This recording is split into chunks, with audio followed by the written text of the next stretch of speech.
CM Arvind Kejriwal ने कहा कि INDIA गठबंधन से ये बहुत ज्यादा बौखलाए हुए हैं। INDIA नाम का अलायंस बना है, क्या अलायंस के लिए नाम बदल देंगे?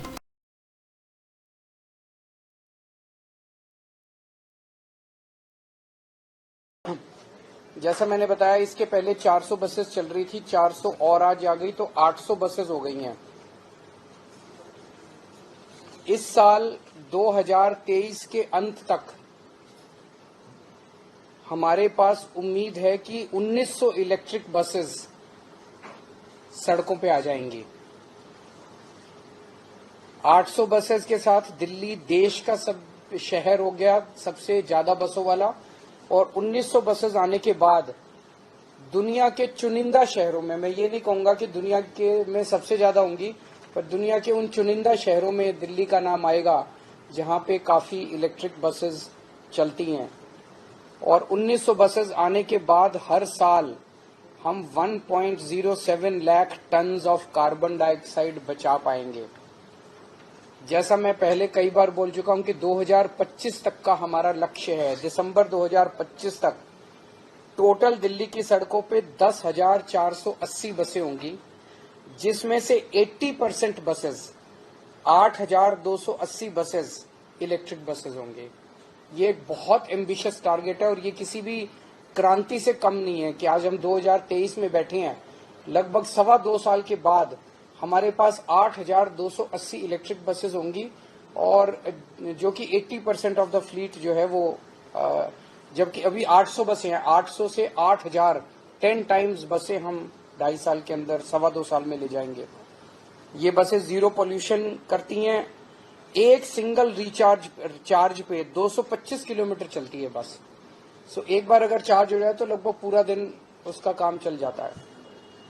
सारी बसेस एयर कंडीशन है और इसमें डिफरेंटली एबल्ड लोग जो हैं उनके लिए रैंप है, और अगर जरूरत पड़े तो पूरी की पूरी बस भी नील कर जाती है किसी भी डिफरेंटली एबल्ड आदमी को ऊपर चढ़ाने के लिए। स्टेपलेस बोर्डिंग है क्योंकि लो फ्लोर बसेस हैं, जिससे लोगों को सहूलियत होती है। हर बस में 3-3 CCTV कैमरे हैं और महिलाओं की सुरक्षा के लिए पैनिक बटन्स हैं। कंट्रोल रूम के साथ हर बस का 2-वे कम्युनिकेशन है, और हर बस में GPS यूनिट है उसकी लाइव ट्रैकिंग करने के लिए बस की, और डिस्क ब्रेक्स हैं, fire detection and suppression system है।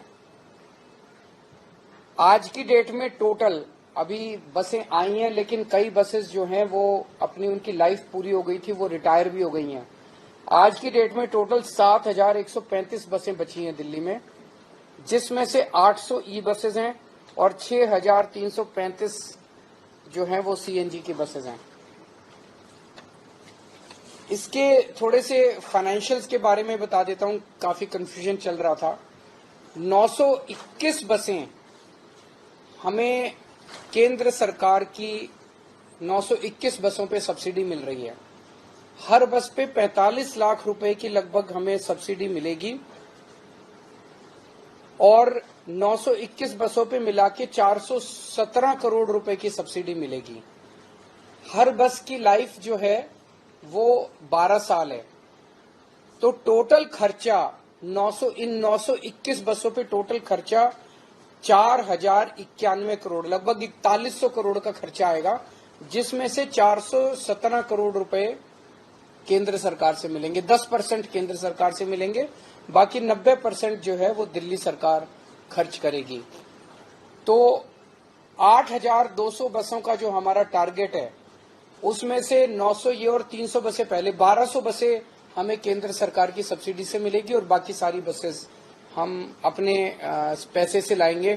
हमारी तो केंद्र सरकार से गुजारिश है कि जैसे इन 1,200 बसों पे सब्सिडी दे रहे हो, बाकियों पे भी सब्सिडी अगर दें तो अच्छा रहेगा। हम उनका शुक्रिया अदा करते हैं कि इन बसों पे भी दे रहे हैं, औरों पे भी देंगे, हम उम्मीद करते हैं। केवल बसें खरीदने से काम नहीं चलेगा, इसके लिए पूरा इंफ्रास्ट्रक्चर तैयार करना पड़ता है, क्योंकि अलग किस्म के बस डिपो बनते हैं जहां पे रिचार्जिंग होती है। तो अभी तक हमें 182 करोड़ रुपए खर्च करके 1,500 ई बसेस का हमने खड़े करने का डिपोज का वो इंफ्रास्ट्रक्चर तैयार कर लिया है।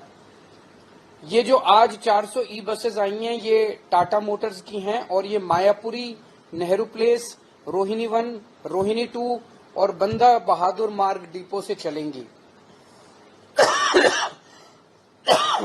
इसके अलावा 3,980 बसेस जिनमें 0 सब्सिडी है उसका भी ऑलरेडी कॉन्ट्रैक्ट अवार्ड हो चुका है और वो भी जल्दी आना चालू हो जाएंगी।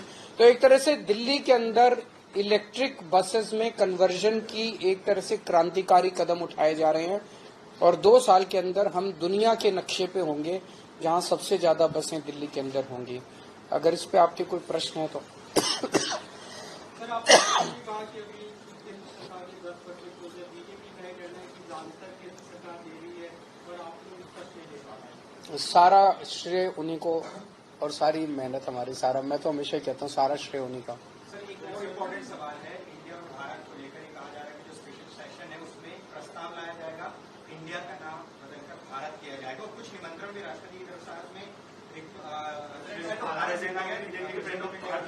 पूरे मामले को आप कैसे देख रहे हैं, क्योंकि तरह तरह की चर्चा हो रही है में रिपब्लिक ऑफ इंडिया की जगह भारत। देखिए, मेरे को पास कोई आधिकारिक सूचना नहीं है इस बारे में कि ऐसा वो करने जा रहे हैं, लेकिन जैसा आप लोग बता रहे हैं ऐसी उड़ती उड़ती हवा सुनी है। ऐसा क्यों किया जा रहा है, ऐसा कहा जा रहा है, इसलिए किया जा रहा है क्योंकि इंडिया नाम का कई सारी पार्टियों का एक अलायंस बना है जिसका नाम इंडिया है। तो अगर किसी पार्टियों का अलायंस इंडिया बन जाता है तो वो देश का नाम बदल देंगे। देश तो 140 करोड़ लोगों का है, किसी एक पार्टी का देश थोड़ी है। कल मान लीजिए इस इंडिया अलायंस ने अपना नाम बदल के भारत रख लिया तो फिर भारत भी बदल देंगे। फिर क्या भारत का नाम बीजेपी रखेंगे या भारत का नाम फिर क्या रखेंगे? मान लो इंडिया अलायंस ने कल एक मीटिंग करके अपना नाम इंडिया से बदल के भारत रख लिया तो क्या ये फिर भारत का नाम भारत बदल देंगे? ये क्या मजाक है? देश है भाई, देश इतने हजारों साल पुराना भारत देश है, इतनी बड़ी पुरानी संस्कृति है, इतना पुराना हमारा देश है, उसका नाम इसलिए केवल बदल के रखा जा रहा है क्योंकि इंडिया अलायंस बन गया और बीजेपी को ये लग रहा है कि थोड़े बहुत 4 वोट इनके कम हो जाएंगे इंडिया अलायंस बनने से, तो वोट कम हो जाएंगे इसलिए भारत का नाम बदल दो। ये तो देश के साथ गद्दारी है। ऐसा लगता है कि देखिए इंडिया अलायंस का के लिए जो इनका रिस्पॉन्स है उससे लगता है कि बहुत ज्यादा बौखलाए हुए हैं, बहुत ज्यादा बौखलाए हुए हैं। जिस दिन इंडिया अलायंस आया था उस दिन उन्होंने एक शगुफा छोड़ दिया, 1 नेशन 1 इलेक्शन करेंगे, डाइवर्ट करने के लिए टेंशन। 1 नेशन 1 इलेक्शन कैसे कर सकते हैं? 1 नेशन 1 इलेक्शन से जनता को क्या फायदा है कि मतलब मैं अगर आपको कहूँ 1 नेशन 1 इलेक्शन करेंगे, कोई फायदा होगा आपको? आपके परिवार को कोई फायदा होगा? बच्चों को कोई फायदा होगा? कोई महंगाई कम हो जाएगी, बेरोजगारी कम हो जाएगी 1 नेशन 1 इलेक्शन का? 1 नेशन 1 इलेक्शन का बस एक ही फायदा है, अभी ये इनको हर 6-6 महीने में जनता के बीच में जाके जनता के कुछ काम करने पड़ते हैं। फिर ये 5 साल में एक बार शक्ल दिखाएंगे, 5 साल पूरी दुनिया घूमेंगे, फिर 5 साल में एक बार शक्ल दिखाने आएंगे। मैं चैलेंज करता हूं अगर 1 नेशन 1 इलेक्शन हो गया तो अगले चुनाव के पहले 5,000 रुपए का सिलेंडर मिलेगा और अगली बार फिर ये 5,000 सिलेंडर करके और कहेंगे 200 रुपए कम कर दिए सिलेंडर के। तो ये बेसिकली काम नहीं करना चाहते, 5 साल काम नहीं करना चाहते, 5 साल मटर गश्ती करेंगे और फिर 5 साल में एक बार आके और फिर कहेंगे कि अब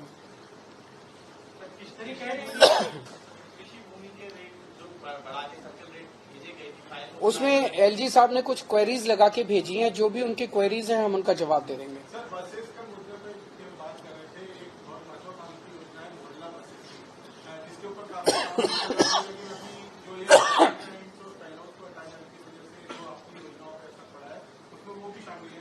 तो मैं आज ही इनसे बात कर रहा था, मुझे लगता है हफ्ते 10 दिन के अंदर इसको लॉन्च करेंगे, हम बहुत जल्दी लॉन्च करने जा रहे हैं। सर, एक बहस सनातन को लेकर भी जुड़ी हुई है, जिस पर भी कहा जा रहा है कि इंडिया दल के जो लोग हैं वो चुप्पी साध रहे, बीजेपी आरोप लगा रही है, इस पर मुझे मैं भी सनातन धर्म से हूँ, ये भी सनातन धर्म से, आप लोग भी, आप में से भी कई लोग सनातन धर्म के होंगे। मुझे लगता है हमें एक दूसरे के धर्म की इज्जत करनी चाहिए। एक दूसरे के धर्म के खिलाफ बोलना अच्छी बात नहीं है, गलत बात है। सबको एक दूसरे के धर्म की इज्जत करनी चाहिए।